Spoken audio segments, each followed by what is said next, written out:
নমস্কার বন্ধুরা, আপনি যদি ভবিষ্যতে মেয়ের বিয়ের প্ল্যানিং করছেন বা ভবিষ্যতে মেয়েকে হায়ার এডুকেশন করানোর কথা ভাবছেন এবং একটা স্কিম খুঁজছেন যেখানে আপনারা অল্প অল্প পরিমাণে টাকা বিনিয়োগ করে ভবিষ্যতে মোটা টাকা রিটার্ন তুলে নিতে পারবেন বা মোটা টাকা লাভ তুলে নিতে পারবেন, তো বন্ধুরা আপনাদের জন্য এক দুর্দান্ত স্কিম নিয়ে এসেছে ইন্ডিয়ান পোস্ট অফিস।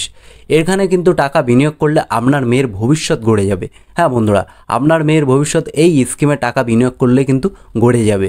তো বন্ধুরা, এখানে আপনারা সবচেয়ে কম 250 টাকা দিয়ে চালু করে নিতে পারবেন এবং মেয়ের বিয়ের সময় এখান থেকে 70 লক্ষ টাকা তুলে নিতে পারবেন। হ্যাঁ বন্ধুরা, 70 লক্ষ টাকা মেয়ের বিয়ের সময় এই স্কিম থেকে আপনারা তুলে নিতে পারবেন। তো বন্ধুরা, ভারত সরকারের দ্বারা চালু করা বেটি বাঁচাও বেটি পড়াও প্রকল্পের অধীনে এই স্কিমটি চালু করা হয়েছে। এখানে আপনারা সমস্ত ব্যাংকের যে সমস্ত এফডি স্কিম আছে তার থেকে বেশি পরিমাণে সুদের হার এই স্কিমে পেয়ে যাবেন, মানে বেশি পরিমাণে লাভ আপনারা এই স্কিম থেকে তুলে নিতে পারবেন। তো বন্ধুরা, আজকে আমরা এই ভিডিওতে আলোচনা করব এই যে নতুন স্কিম চালু করেছে পোস্ট অফিস, সেখানে কারা কারা আবেদন করতে পারবেন, সেখানে ম্যাচিউরিটি কত দিনের, অর্থাৎ কতদিন আপনাকে টাকা রাখতে হবে এবং এখানে সুদের হার আপনারা কত % পেয়ে যাবেন। সবশেষে আমি ক্যালকুলেটারে হিসাব করে দেখিয়ে দেবো। সেখানে যদি আপনি 1000 টাকা, 2000 টাকা বা 3000 টাকা রাখেন তাহলে ম্যাচিউরিটিতে আপনি কত টাকা পাবেন এই স্কিম থেকে A to Z এই ভিডিওতে আলোচনা করে দেখিয়ে দেবো। তাই ভিডিওটি না কেটে শেষ পর্যন্ত দেখতে থাকুন। সেই সঙ্গে বলে রাখি, ভিডিওটি যদি ভালো লাগে অবশ্যই লাইক করে দেবেন। আপনি যদি এই চ্যানেলে নতুন হয়ে থাকেন চ্যানেলটি অবশ্যই সাবস্ক্রাইব করে দেবেন। তো এই স্কিমটির নাম হলো সুকন্যা সমৃদ্ধি যোজনা, যেটি 2013 সালে ভারত সরকারের দ্বারা চালু করা হয়েছিল। এবারে আমরা দেখে নেব যে এই স্কিমে কারা কারা আবেদন করতে পারবেন। তো দেখুন এখানে কি বলা হয়েছে, 10 বছরের কম বয়সী মেয়ে শিশুর নামে অভিভাবক, অর্থাৎ আপনার মেয়ে শিশুর নাম বয়স যদি 10 বছরের কম হয় তাহলে তার নামে কিন্তু এই স্কিমে টাকা বিনিয়োগ করতে পারবেন। এবং কোথায় টাকা বিনিয়োগ করতে পারবেন দেখুন, সেই মেয়ে শিশুর নামে ডাকঘর বা ব্যাংকে শুধুমাত্র একটি অ্যাকাউন্ট খোলা যাবে। এই স্কিমে কিন্তু আপনারা একটির বেশি 2টি বা 3টি অ্যাকাউন্ট খুলতে পারবেন না। আরেকটা বলেছে যে একই পরিবারের সর্বাধিক 2টি মেয়ের জন্য খোলা যেতে পারে, তবে কিছু কিছু জায়গায় শর্ত রেখেছে যে আপনার সেকেন্ড মেয়ের ক্ষেত্রে যদি সেকেন্ড মেয়ে, থার্ড মেয়ের ক্ষেত্রে যদি যমজ মেয়ে হয়ে যায় সেক্ষেত্রে কিন্তু তাদের দুজনেরই নামে, অর্থাৎ সর্বমোট 3 জনের নামেও কিন্তু এই স্কিমে আপনারা টাকা বিনিয়োগ করতে পারবেন। দেখুন এখানে আপনি এই অ্যাকাউন্টটি কিভাবে খুলবেন। দেখুন যে কোনো পোস্ট অফিস বা ব্যাংকে গিয়ে কিন্তু আপনি এই অ্যাকাউন্টটা খুলে নিতে পারবেন। আপনার বাড়ির আশেপাশে ব্যাংক বা পোস্ট অফিসে গিয়ে কিন্তু এই সুকন্যা সমৃদ্ধি যোজনার অ্যাকাউন্ট আপনার মেয়ের নামে খুলে নিতে পারবেন। অ্যাকাউন্ট খুলতে গেলে কি কি কাগজপত্র লাগবে দেখুন, যে মেয়ের নামে বা যে কন্যার নামে খুলছেন তার আধার কার্ড, তার যদি আধার কার্ড না থাকে তাহলে কিন্তু তার বার্থ সার্টিফিকেট দিতে হবে। আর সেই সঙ্গে সঙ্গে অভিভাবক হিসাবে কাদের বলেছে, বাবা মাও অভিভাবক হতে পারেন বা ঠাকুরদা ঠাকুরমাও কিন্তু এখানে অভিভাবক হিসাবে খুলতে পারবেন। তো যিনি অভিভাবক হবেন তার আধার কার্ড কিন্তু তার সাথে জমা করতে হবে। আমরা দেখে নেব যে আপনি এখানে সবচেয়ে কম কত টাকা দিয়ে চালু করতে পারবেন বা সবচেয়ে বেশি কত টাকা এই স্কিমে বিনিয়োগ করতে পারবেন।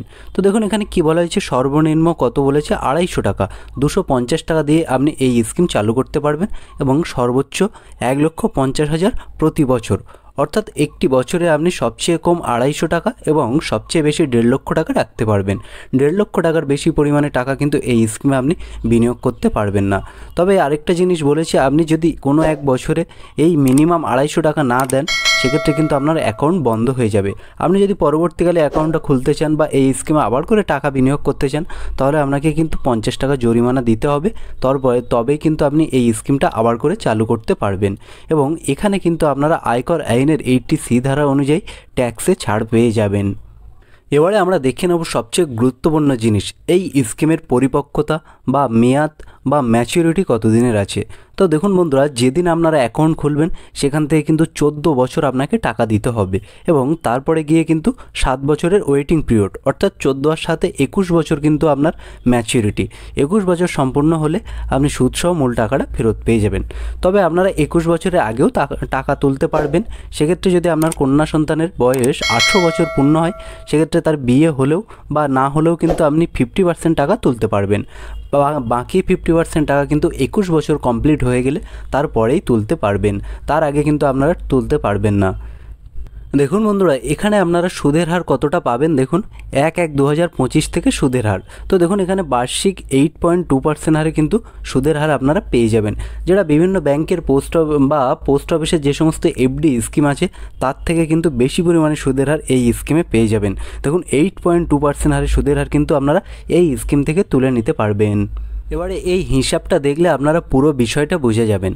আপনি যদি এই স্কিমে মাসে মাসে 1,000 টাকা করে বিনিয়োগ করেন, তাহলে আপনার মোট 14 বছরে জমা হচ্ছে 1,80,000 টাকা, এবং আপনি 21 বছর পরে সুদ পেয়ে যাচ্ছেন 3,74,611 টাকা। হ্যাঁ বন্ধুরা, মাত্র 180 লক্ষ টাকা বিনিয়োগ করে কিন্তু আপনি 3,74,000 টাকা কিন্তু এখান থেকে সুদ তুলে নিতে পারবেন। আপনি যদি মাসে মাসে এই স্কিমে 3,000 টাকা করে বিনিয়োগ করেন, তাহলে আপনি মোট জমা করছেন কত টাকা? 5,40,000 টাকা, এবং আপনি এখান থেকে সুদ পেয়ে যাচ্ছে দেখুন বন্ধুরা 11,23,834 টাকা কিন্তু আপনারা এই স্কিম থেকে সুদ তুলে নিতে পারবেন। এবং আপনি যদি এই স্কিমে মাসে মাসে 5,000 টাকা করে বিনিয়োগ করেন, তাহলে টোটাল 21 বছরে 14 বছরে আপনার জমা হচ্ছে 9 লক্ষ টাকা। 9 লক্ষ টাকা বিনিয়োগ করে কিন্তু আপনি 18,73,000 প্রায় 19 লক্ষ টাকা কিন্তু আপনি এই স্কিম থেকে তুলে নিতে পারবেন। তো বন্ধুরা, বুঝতেই পাচ্ছেন যে এই স্কিমে কী পরিমাণে প্রফিট হচ্ছে। এই হিসাবটা আপনারা দেখলেই কিন্তু পুরোপুরি বুঝে যাবেন যে আপনি কত জমা করেছেন এবং কত টাকা আপনি রিটার্ন পাচ্ছেন সব শেষে। তো এখানে কিন্তু প্রচুর পরিমাণে লাভ আপনারা তুলে নিতে পারবেন। তো এই ছিল আজকের আপডেট, দেখা হচ্ছে পরের ভিডিওতে।